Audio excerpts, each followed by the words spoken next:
Olá, eu sou a Sara, curso Ciências Biológicas pela Universidade Estadual de Goiás e estou desenvolvendo esse vídeo como uma atividade da disciplina de prática de ensino que é ministrada pela professora Cíntia. Nesse vídeo eu vou realizar um experimento da flor colorida ou também da flor arco-íris. E nesse experimento, ele busca demonstrar a condução de água nas plantas. E esse experimento ele pode ser trabalhado em diversas séries com os alunos. Aqui em especial vão ser trabalhados os conteúdos do ensino médio.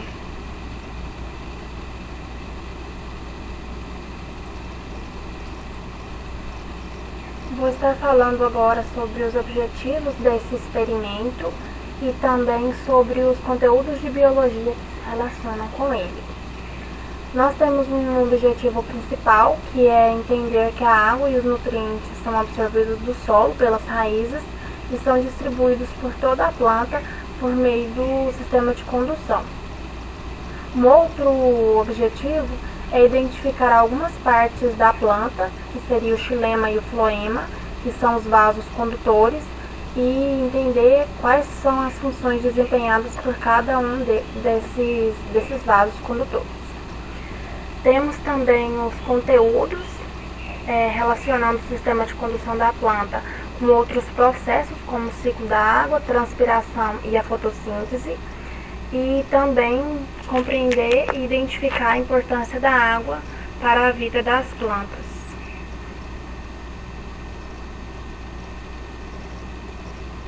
Agora eu vou realizar o experimento para vocês e vou começar falando sobre os materiais necessários. Primeiro, é necessário uma flor branca. Aqui eu estou utilizando a Plumeria pudica, que é o seu nome científico, mas ela é conhecida popularmente tanto como jasmim do Caribe como buquê de noiva. Também estou utilizando um copo com água, que eu coloquei aproximadamente 200 ml. Estou utilizando uma tesoura sem ponta, uma colher, corante alimentício, que eu estou utilizando da cor azul, mas você pode utilizar da cor que tiver em casa ou que conseguir comprar, e também papel toalha. Agora eu vou mostrar como são os procedimentos. A primeira etapa, você deve colocar o corante na água. Como eu estou utilizando um corante líquido, eu irei pingar 30 gotas na água.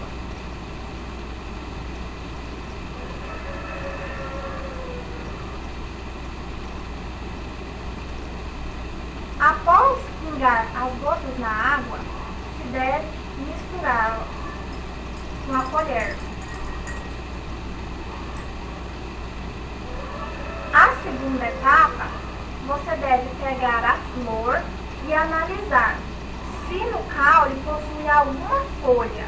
Se possuir, você deve retirá-las para que não atrapalhe no processo de absorção. E também deve realizar um corte na diagonal do caule, dessa forma, para facilitar a absorção. Então, após retirar as folhas e cortar o caule, você deve colocar a flor no copo com corante e deve levar até um ambiente onde haja sol e aguardar. O tempo do experimento de preparo, ele é muito rápido, como vocês puderam ver aqui. É aproximadamente 5 minutos. Só que para observar o resultado é um tempo mais demorado, de aproximadamente 30 a 40 minutos, no qual vai ser possível visualizar a coloração bem fraca se iniciando. Após esse período, se quiser ver a coloração mais nítida, é necessário esperar mais horas. O custo desse experimento ele é muito barato, porque como vocês puderam ver, são materiais que praticamente todos temos em casa, com exceto do corante alimentício. E o que eu comprei custou R$3, mas você pode encontrar de vários outros preços. Mas na média vai ficar em torno de no máximo R$10.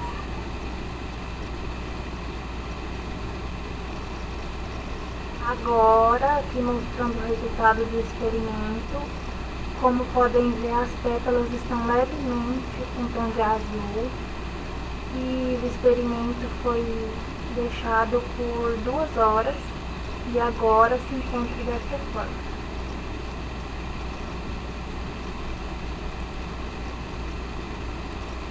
Comentando agora sobre o resultado do experimento, e a grande pergunta que fica é por que a flor ficou colorida, e isso é respondido por causa do processo de condução, que permite que a água seja absorvida pelas raízes e distribuídas por toda a planta, chegando até, aqui no caso do experimento, até as flores. E o vasocondutor que atua nesse processo de condução, no exemplo desse experimento, foi o xilema. E um outro fator que contribuiu também para que a flor ficasse na coloração azul foi a transpiração, já que a água que é perdida nesse processo é reposta pela absorção da água com o corante, e assim fazendo com que a flor fique numa tonalidade mais azulada.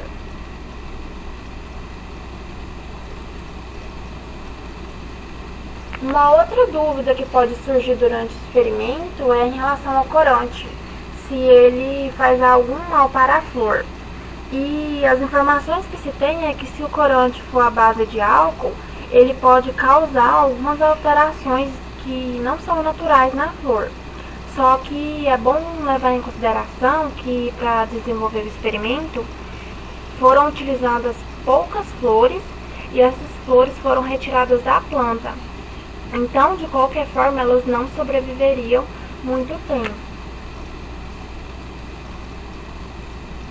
Falando um pouco agora sobre a condução e a fotossíntese, relembrando um pouco o conteúdo de biologia estudado, nós sabemos que as plantas elas precisam de matéria orgânica para sobreviver e elas fazem essas substâncias para si próprias a partir da glicose que é formada durante a fotossíntese e também dos sais minerais que elas recebem do solo com a ajuda das raízes.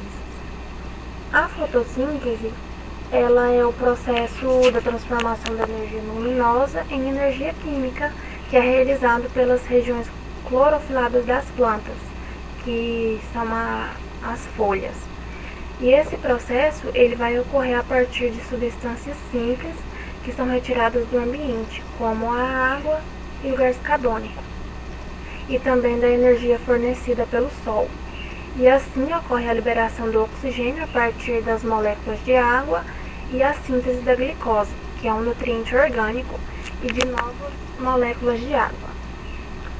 E o sistema condutor da planta, ele absorve a água e os sais minerais dissolvidos no solo, e por meio desses vasos condutores, a água com os minerais flui das raízes até as partes mais altas, e essa água será utilizada na fotossíntese que ocorre nas folhas.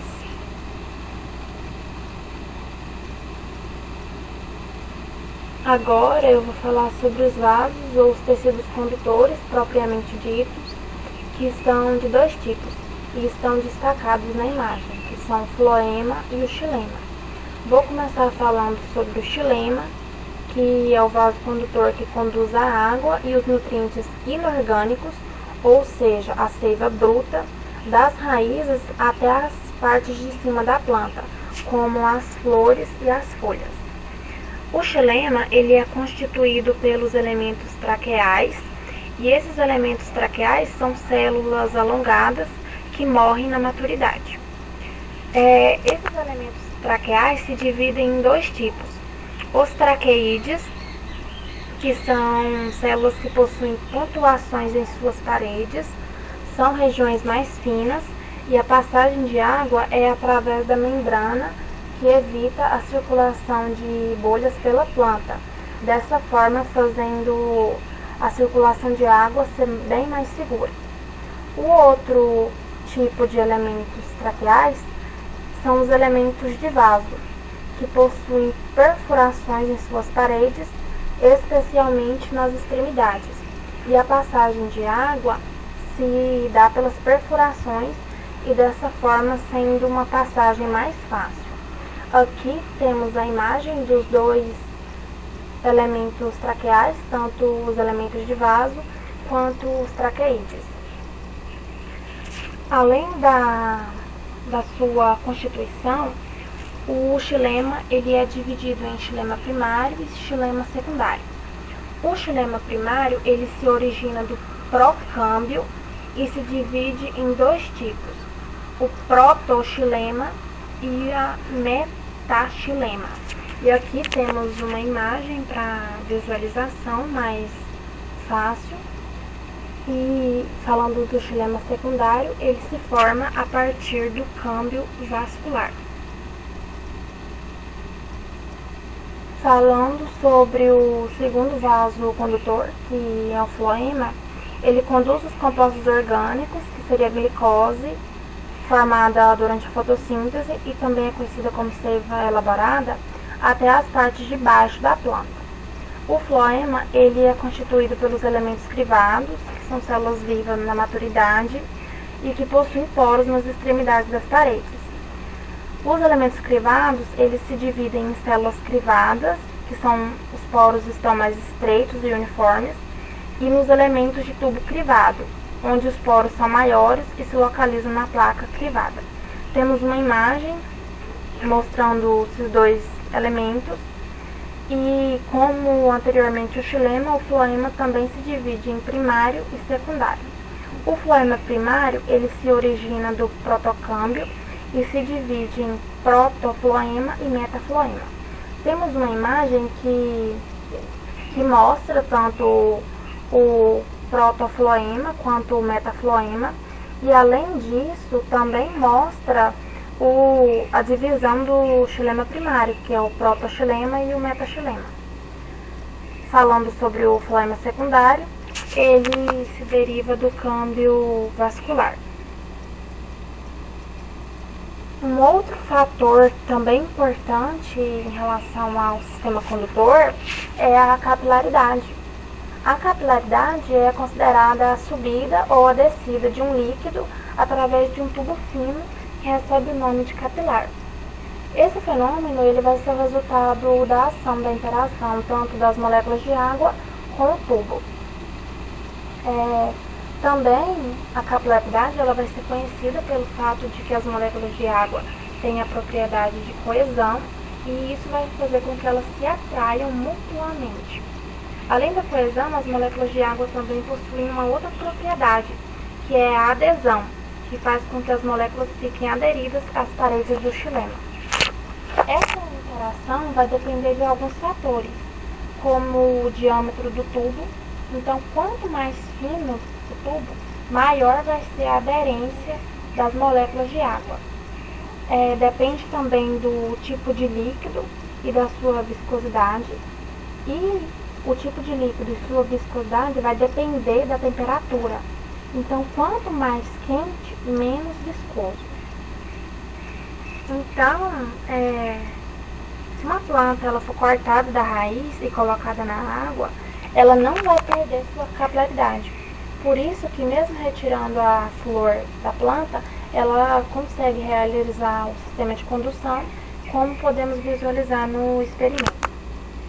Além disso, tem uma imagem aqui que representa que quanto mais fino é o tubo, mais água vai subir no seu interior. Um outro fator que vai auxiliar no processo de condução vai ser a transpiração ou evaporação. Que a planta, para evitar o superaquecimento e garantir um fluxo constante de água desde as raízes, as folhas elas vão evaporar água por meio do processo de transpiração estomática. Então, quanto mais alta tiver a temperatura, mais forte vai ser a evaporação e maior vai ser a absorção de água pela planta. Então, esse é um dos motivos pelos quais no experimento é indicado que se coloque a planta num ambiente que esteja com sol. E aqui estão as referências que foram utilizadas para desenvolver esse trabalho.